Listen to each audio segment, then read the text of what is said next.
child running wild. Watch your wild.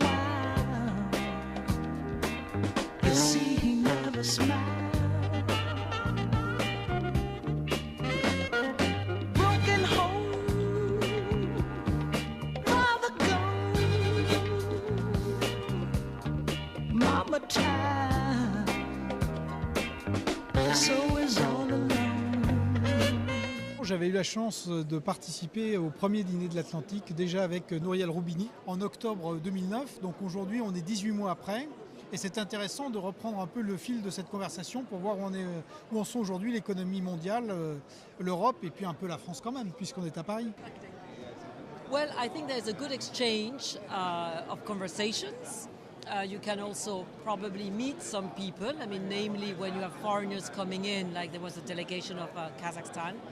And I see a lot of also younger people, which I'm not always used to see in this type of dinner, which is, when I say this type, we have in France a few dinners which are organized, but maybe not as well as this and with a mix of generations.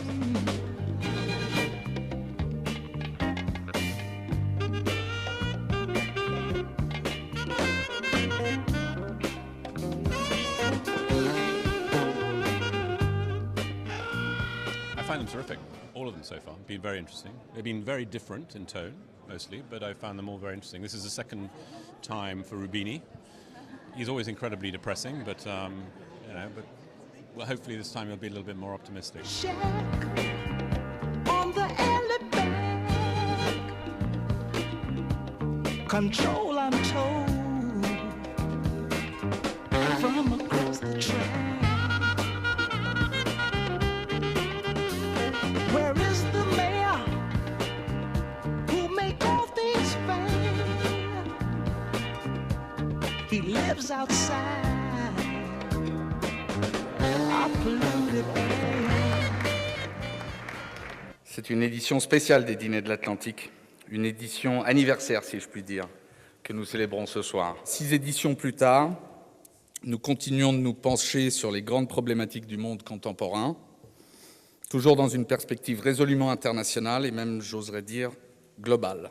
We are in a world in which most power think of all the global issues as a zero-sum game as opposed to a positive-sum game. And if you think about issues as being a zero-sum game, then it's a G0 world rather than a G20 world. So I would not underestimate how much disagreement and conflict and lack of leadership could be a source of tension and lead us to a world in which, in addition to the macro uncertainty, the financial uncertainty, there is now policy uncertainty, regulatory uncertainty, political uncertainty, and now even geopolitical uncertainties. Things are improving, but there are downside risks, and volatility and uncertainty is here to stay with us. It's going to have potentially negative effects for economies and for the market. So the glass is half full, but it's also half empty.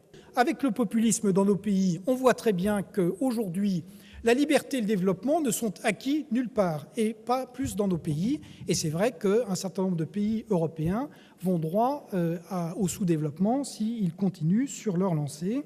À l'inverse, les idées qui ont été souvent répandues, qu'il y avait un certain nombre de peuples, d'individus ou de continents qui étaient condamnés et qui ne pouvaient pas accéder au développement ou à la démocratie, cette idée est radicalement fausse. Finalement, au bout du bout, eh bien, seule la liberté, seule la volonté, l'imagination des individus, des hommes font la décision.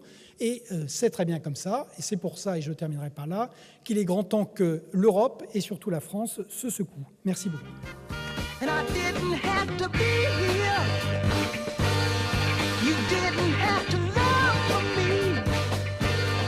While I was just a nothing child. Why couldn't they just let me be, let me be, let me be, let me be? Et ce qui m'a particulièrement intéressée, c'est le sentiment que l'on a pour l'Europe notamment, d'une urgence de prendre des décisions si on veut sortir d'une situation qui est extrêmement périlleuse dans la recomposition mondiale qui se constitue. Alors, qu'est-ce qui a retenu mon attention? C'est un certain nombre de petites phrases. Par exemple, le nombre des entreprises en France. que j'ai trouvé relativement faible, et pourtant je suis moi-même issu du milieu industriel. Et ceci est quelque chose d'inquiétant, puisqu'on dit toujours que la France est riche grâce à ses entreprises, et finalement on voit que cette richesse est en train de diminuer. Donc c'est quelque chose qui m'a beaucoup frappé, car je pense que les entreprises doivent être un des poumons de l'économie mondiale, et que leur développement et donc leur nombre devrait croître. Et je vois qu'en France, ça ne croît pas, ça décroît, donc c'est d'une inquiétude. Would rip her, but I love her so,